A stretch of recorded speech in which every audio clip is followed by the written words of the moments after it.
안녕하세요. 오늘 저희가 함께 깊이 파볼 자료는 당신께서 보내주신 브라이언 메이든의 IBP 소책자 5집 한 길입니다. 아, 네. 그 책이죠? 모든 종교는 결국 하나로 통한다. 뭐 이런 생각이 꽤 많잖아요. 네, 그렇죠. 보편적인 생각이죠.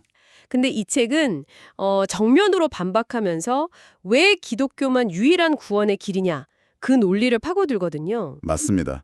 이게 단순히 뭐 다른 의견 중 하나다 이런 게 아니라 왜 그들 스스로는 이게 유일한 진실이라고 믿는지 그 핵심 근거들을 좀 명확히 이해하는 게 오늘 저의 목표입니다. 네, 재밌는 주제가 될 것 같습니다.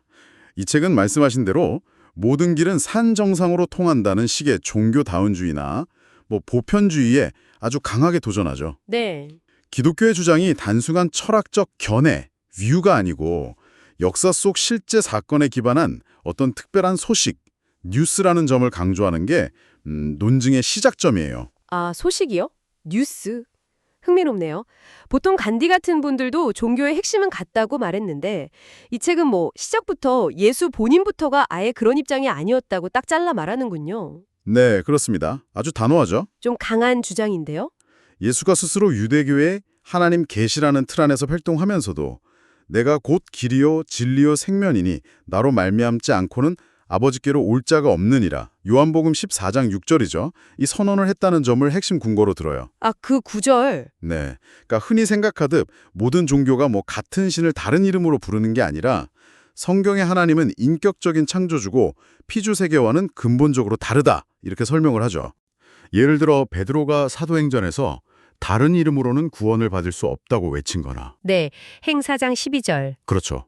또 요한이 요한일서에서 아들을 부인하는 자에게는 아버지가 없다고 쓴 거. 네. 그리고 바울도 에베소서에서 주도 하나, 믿음도 하나라고 강조한 구절들을 제시하면서 신약 성경 전체가 아주 일관되게 예수 그리스도를 통한 구원의 유일성을 증언한다. 이렇게 주장합니다. 일관성이 있다는 거군요. 네. 심지어 바울은 그냥 열심히 믿는 것만으론 부족하고 올바른 지식에 따른 믿음이 중요하다. 이렇게 봤다는 점도 언급하고요.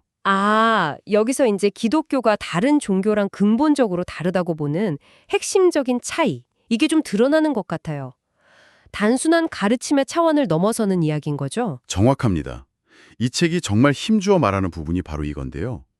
기독교는 인간이 만든 견해나 철학이 아니고 하나님이 역사 속에서 행하신 그 실제 사건들에 대한 소식, 즉 복음, 굿뉴스라는 점이에요. 네, 뉴스. 특히 예수 그리스도의 성육신, 또 그의 삶, 죽음, 그리고 부활, 이런 구체적인 사건들이 핵심이죠. 그러니까 다른 종교 창시자들은 위대한 스승으로서 가르침을 남겼다면 예수는 그 존재 자체와 그분의 행적이 구원의 내용이 된다는 거예요. 그 자체로요? 네. 그래서 단 한 번, once for all, 일어난 사건이라고 표현하고요. 하나님이 인간이 되셨다. 이 성육신 교리가 이 뉴스의 핵심이군요. 근데 이게 예를 들어서 힌두교의 아바타 개념과는 어떻게 다르다고 선을 긋나요?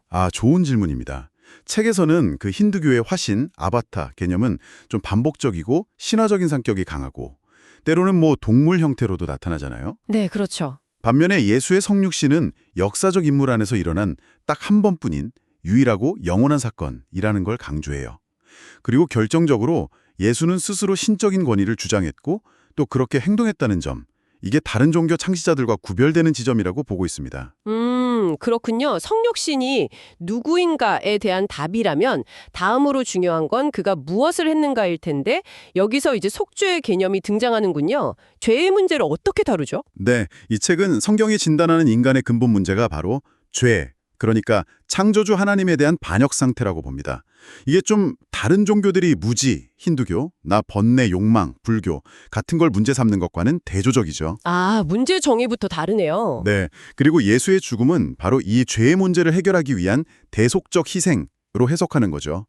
인류의 죄값을 대신 치름으로써 하나님과 인간 사이의 그 깨어진 관계를 회복할 길을 열었다는 겁니다. 대신 값을 치렀다. 네, 이 단번의 속죄가 기독교 구원론의 또 다른 아주 중요한 기둥이에요. 그렇다면 그 속죄가 정말로 유효하고 하나님이 받으셨다는 증거는 뭘로 제시하나요? 그냥 희생만으로는 부족할 수도 있으니까요. 바로 부활입니다.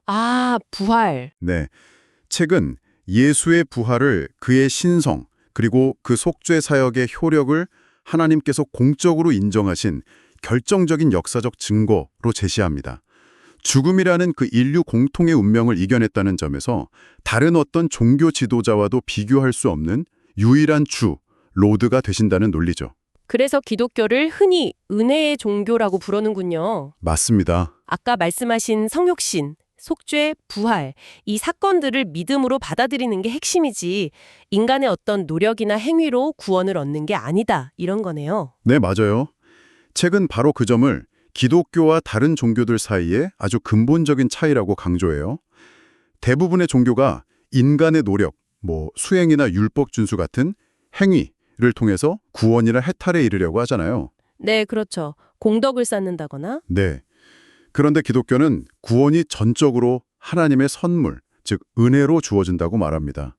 인간의 어떤 자격이나 노력이 아니라 회개하고 믿음으로 이 선물을 그냥 받아들이는 거죠. 이게 핵심적인 차이라고 설명합니다. 마지막으로 어쩌면 이게 가장 민감할 수 있는 질문인데요. 이 복음, 즉 기쁜 소식을 한 번도 들어보지 못한 사람들은 어떻게 되느냐는 문제? 이것도 다루고 있군요. 네, 상당히 어려운 문제죠.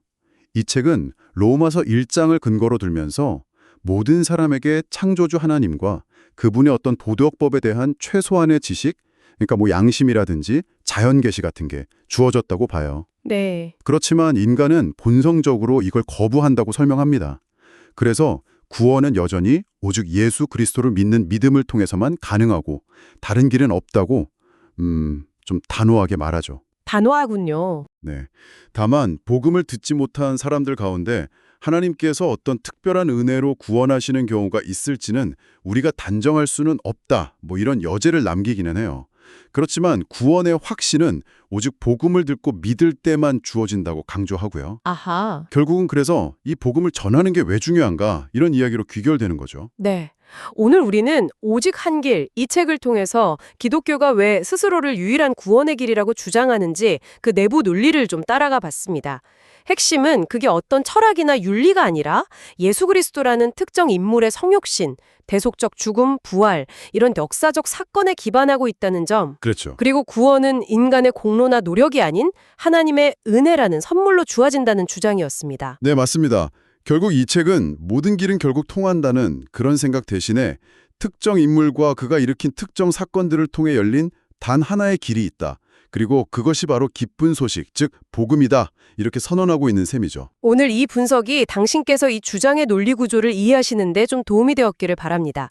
자, 여기서 한 가지 더 생각해 볼 질문을 던져봅니다. 만약 구원이 특정 역사적 사건과 그 의미를 받아들이는 것에 달려 있다면 개인의 진실한 종교적 헌신이나 윤리적인 삶 이런 것만으로는 구원에 이를 수 없다는 이 관점, 이게 당신에게는 어떻게 다가오시나요? 다음 탐구에서 또 뵙겠습니다.